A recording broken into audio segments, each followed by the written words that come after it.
రైతు బజార్లో ప్లాస్టిక్ వాడకూడదని పర్యావరణ పరిరక్షణకు అందరూ సహకరించాలని కలెక్టర్ లక్ష్మీషా కోరారు. పాలిథిన్ కవర్లు విక్రయిస్తే చర్యలు తప్పవని హెచ్చరించారు. నగరంలోని పటమట రైతు బజార్ను కలెక్టర్ లక్ష్మీషా ఆకస్మికంగా తనిఖీ చేశారు. రైతు బజార్లో ప్లాస్టిక్ వాడకం, పరిశుభ్రతపై ఎస్టేట్ ఆఫీసర్ రమేష్ ను కలెక్టర్ ప్రశ్నించారు. రైతు బజార్లో బాగానే పరిశుభ్రత పాటిస్తున్నారని, ఇంకా బాగా చేయాలన్నారు. ప్లాస్టిక్ వినియోగం చాలా వరకు తగ్గించాలని కలెక్టర్ సూచించారు. అనంతరం లక్ష్మీషా మీడియాతో మాట్లాడుతూ స్వచ్ఛాంధ్ర, స్వర్ణాంధ్రలో భాగంగా రైతు బజార్లు, మార్కెట్లు తనిఖీ చేస్తున్నామన్నారు. పరిసరాల పరిశుభ్రత, కూరగాయల నాణ్యత, ధరలను పరిశీలించామని తెలిపారు. పటమట రైతు బజార్లో శుభ్రతను పాటిస్తున్నారని చెప్పారు. షాపుల్లో రైతులే ఉంటున్నారా, దళారులు ఉంటున్నారా అని చెక్ చేశామన్నారు. డ్వాక్రా మహిళలు ఎక్కడి నుంచి కూరగాయలు తెస్తున్నారనేది పరిశీలించామని అన్నారు. ధరల విషయంలో ప్రజల అభిప్రాయాలను అడిగి తెలుసుకున్నామన్నారు. పాలిథిన్ కవర్లు వాడకూడదని చెబుతున్నామని, పూర్తిగా ప్లాస్టిక్ మహమ్మారిని తరిమి కొట్టాలని వెల్లడించారు. రైతు బజార్లో ప్లాస్టిక్ వాడకూడదని చెప్పామన్నారు. పర్యావరణ పరిరక్షణకు అందరూ సహకరించాలని కోరారు. విజయవాడలో రైతు బజార్ ఇన్స్పెక్షన్ రావడం జరిగింది.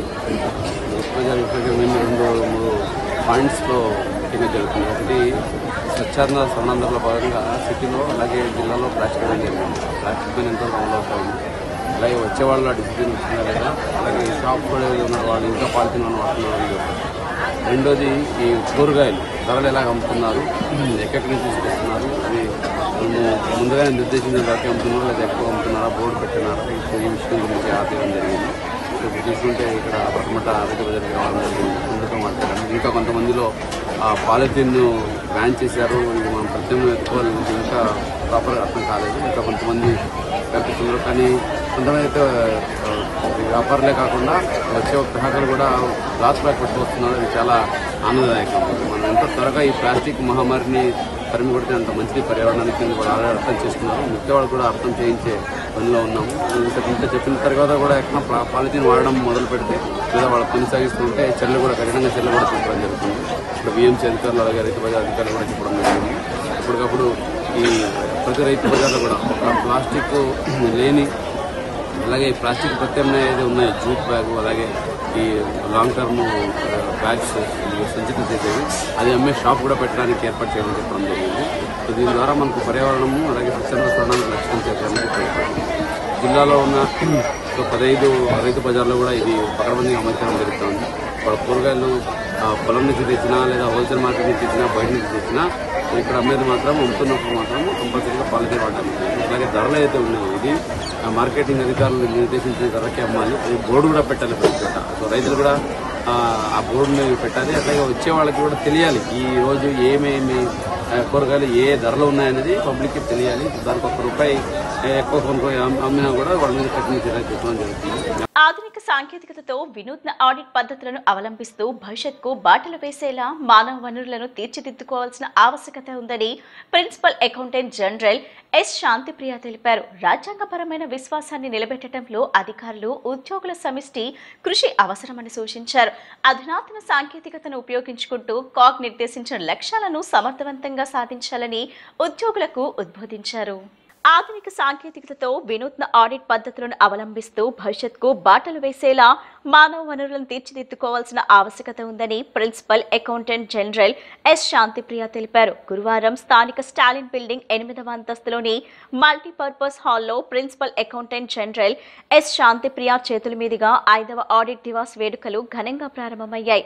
ఈ సందర్భంగా principal accountant general S Shantipriya మాట్లాడుతూ అధునాతన సాంకేతికతలైన ఆర్టిఫిషియల్ ఇంటెలిజెన్స్, మెషిన్ లెర్నింగ్ వంటి సేవలను పరిపాలనలో వినియోగించుకోవాల్సిన అవసరం ఉందన్నారు. ప్రజా విశ్వాసానికి సంరక్షకులుగా ప్రజా వనరులను సక్రమంగా వినియోగిస్తూ పనిచేయాలన్నారు. సమాజంలో సమున్నత మార్పులకు నాయకత్వం వహించడం, విలువలు పునర్ఘటించడం, విశ్వాసం, ఆవిష్కరణ, సుస్థిరత, జవాబుదారీతనం లక్ష్యంగా పనిచేయాలన్నారు. జ్యోతి ప్రజ్వలనతో వేడుకలు ప్రారంభించిన తర్వాత పరిపాలన, పారదర్శకత, జవాబుదారీతనంలో కాగ్ అండ్ ఆడిట్ జనరల్ పాత్రను చేస్తున్న కృషిని వివరించారు. కాగ్ ఆధ్వర్యంలోని ఇండియన్ ఆడిట్ అకౌంట్స్ డిపార్ట్మెంట్ ప్రధానమైన ఆడిట్ బాధ్యతతో పాటు రాష్ట్ర ప్రభుత్వాలకు సంబంధించిన అకౌంట్స్ మరియు ఎంటైటిల్మెంట్స్ విధులను సమర్థంగా నిర్వహిస్తుందన్నారు. ఆడిట్ వ్యవస్థ స్వతంత్రతను, విశ్వసనీయతకు అత్యున్నత ప్రమాణాలను కాపాడటంలో అధికారులు సిబ్బంది చేస్తున్న కృషిని అభినందించారు. రాజ్యాంగ నిర్మాత డాక్టర్ బిఆర్ అంబేద్కర్ రచించిన రాజ్యాంగ స్ఫూర్తి మార్గదర్శకంగా సమిష్టి లక్ష్యంతో ముందుకు సాగాలన్నారు. రాజ్యాంగపరమైన విశ్వాసాన్ని నిలబెట్టడంలో అధికారులు, ఉద్యోగుల సమిష్టి కృషి అవసరమని సూచించారు. పనిలో ఎదురయ్యే సవాళ్లను అధిగమిస్తూ నిరంతరం నైపుణ్యాలను మెరుగుపరుచుకుంటూ వినూత్న ఆడిట్ పద్ధతులను అవలంబిస్తూ ముందుకు వెళ్లాల్సిన ఆవశ్యకత ఉందన్నారు. అధునాతన సాంకేతికతను ఉపయోగించుకుంటూ కాగ్ నిర్దేశించిన లక్ష్యాలను సమర్థవంతంగా సాధించాలని ఉద్యోగులకు ఉద్బోధించారు. క్షుణ్ణమైన ఆడిటింగ్ ద్వారా ప్రజాధనం సమర్థవంతంగా వినియోగించబడుతుందన్న విషయాన్ని ప్రజలకు, శాసనసభకు, కార్యనిర్వాహక వర్గాలకు వివరించాల్సిన అవసరాన్ని తెలిపారు. రాజ్యాంగ బాధ్యతను సమర్థవంతంగా నిర్వహిస్తున్నందుకు ప్రతి ఉద్యోగి గర్వపడాలన్నారు. Comptroller and Auditor General of India, Constitutional Authority and 1860 the institution of the Auditor General started on November 16th as an institution, and since 2021 only audit divas celebration start ayindi. So since 5 years only audit divas ani adi headquarters lo it started on November 16th. And all over India, all the field offices we celebrate this in commemoration of this audit divas as a audit week, and we have various events celebration untundi, and we call all the important eminent personalities from various fields to be a part of this event. Even ante both cultural aspects gani and even the functional aspects of the department gurinchi అన్ని events లాగా చేసి we celebrate this audit week. So this is how we give that importance to the CAG as constitutional authority. 6 months advance lo receipt aithe we finalize every case on time, and to solve these kind of issues మేము pension adalats అని every డిస్ట్రిక్ట్స్లో వెళ్ళి coverage చేస్తున్నాము. Already around 9 to 10 districts మేము already cover చేసాము, and we have had a very effective interaction and solving and authorizing pension at the doorstep annatu. Like we go there and people who come and give complaints, and we receive the documents and we authorize the pensions for them. So this effort is going on, having this pension adalat days all over the state. ప్రభుత్వ ఆసుపత్రికి వచ్చే రోగులకు మెరుగైన చికిత్స అందజేయాలని Vijayawada MP Kesineni చిన్ని ప్రభుత్వ ఆసుపత్రి సూపరింటెండెంట్కు సూచించారు. ప్రస్తుతం ఆసుపత్రికి కొత్త వైద్య పరికరాలు, ముఖ్యంగా క్యాన్సర్కు సంబంధించిన అధునాతన పరికరాలు అవసరమని, అలాగే కొత్త భవన నిర్మాణ పనులను వేగవంతం చేయాలని అధికారులను ఆదేశించారు. విజయవాడ జీజీహెచ్లో అన్ని వసతులు సమకూరుస్తామని ఆయన హామీ ఇచ్చారు. విజయవాడలోని కొత్త ప్రభుత్వ ఆసుపత్రిని ఎంపీ కేశినేని శివనాథ్ పరిశీలించారు. ఈ సందర్భంగా ఆయన ఆసుపత్రిలోని వివిధ బ్లాక్లను పరిశీలించిన అనంతరం సూపరింటెండెంట్ వెంకటేశ్వరరావు ఆసుపత్రిలోని వైద్యులతో సమీక్షా సమావేశం నిర్వహించారు.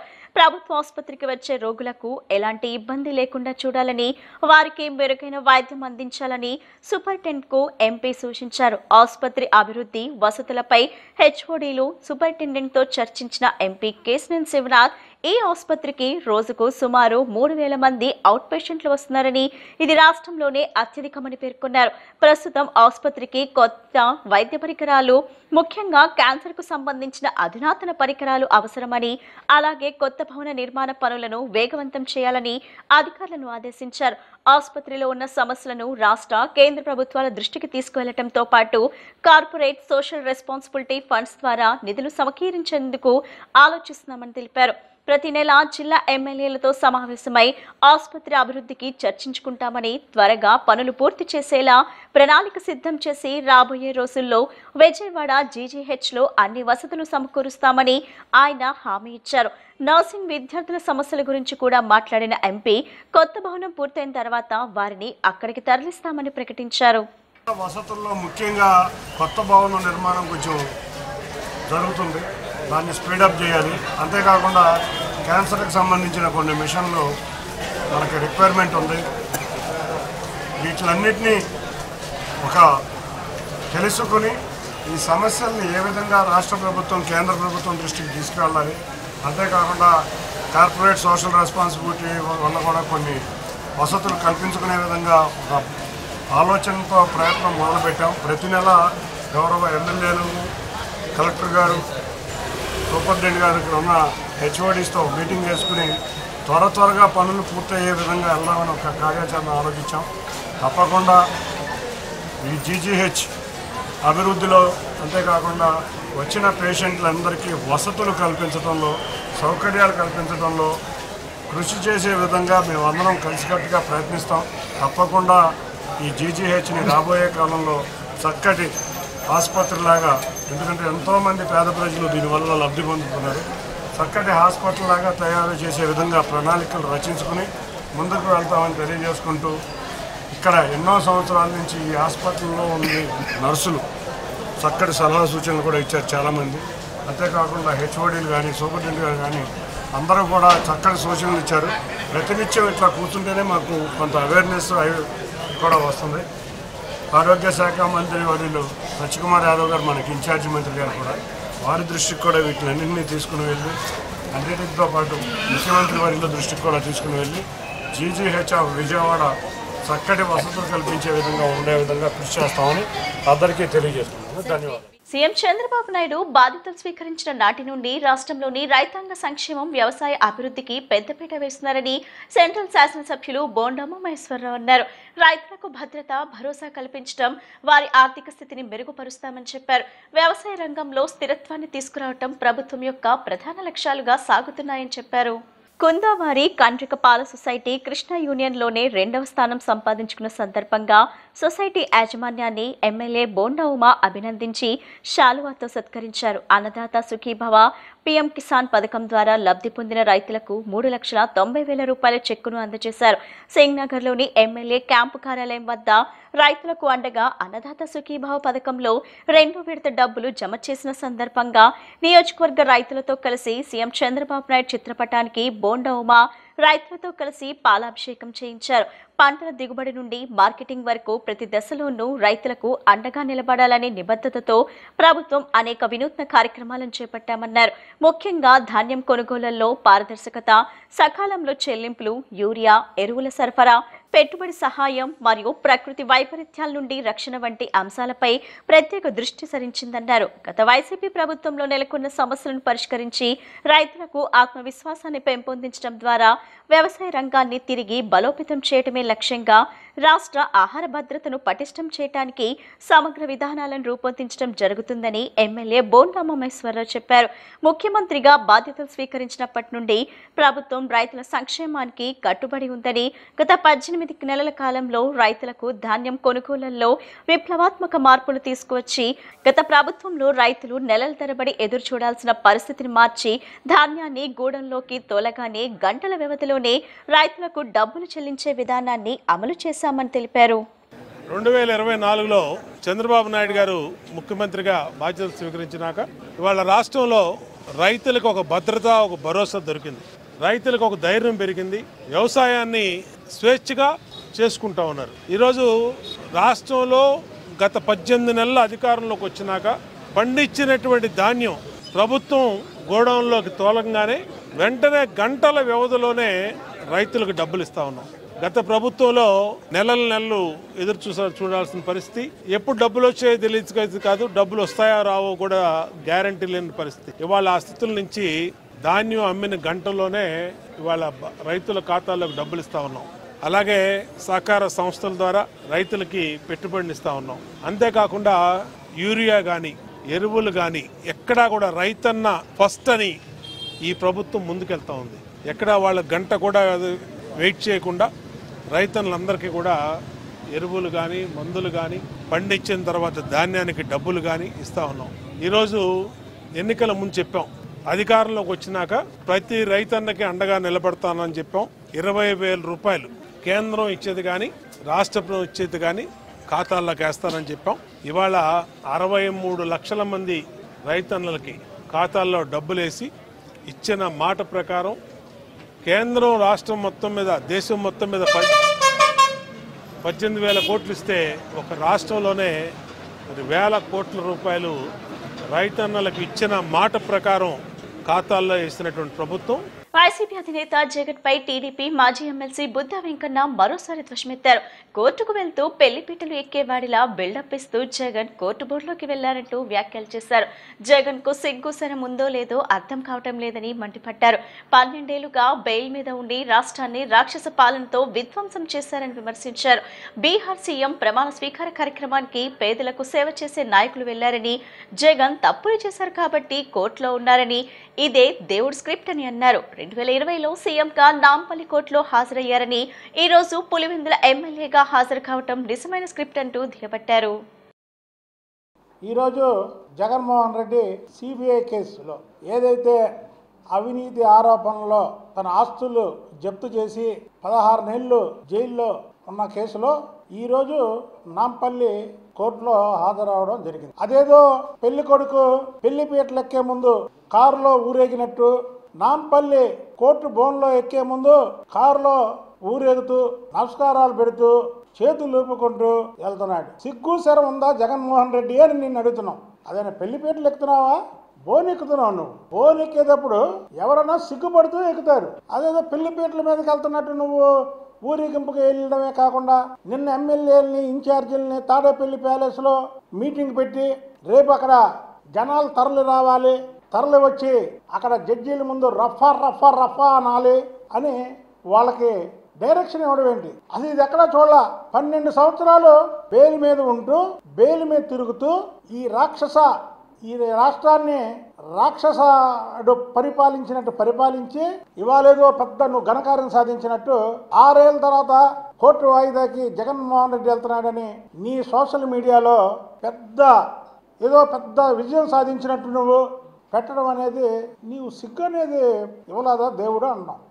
అన్నం పరబ్రహ్మ స్వరూపమని, సృష్టిలో సర్వప్రాణులకు ఆహారం ఎంతో ముఖ్యమని, పేదవాడి ఆకలి తీర్చేందుకు ఏర్పాటు చేసిన సీఎం సంకల్పానికి అనుగుణంగా అన్నార్థులకు ఆత్మీయత పంచే అన్నా క్యాంటీన్లో నిర్వహణ పరంగా ఎటువంటి లోటుపాట్లు లేకుండా నిరంతరం పర్యవేక్షిస్తున్నామని జిల్లా కలెక్టర్ డాక్టర్ జి లక్ష్మీషా అన్నారు.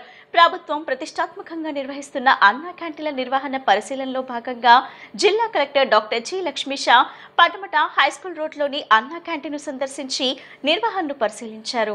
ఈ సందర్భంగా అన్నా క్యాంటీన్లో జిల్లా కలెక్టర్ లక్ష్మీషా 5 రూపాయలు చెల్లించి క్యూ లైన్లో అల్పాహారం తీసుకున్నారు.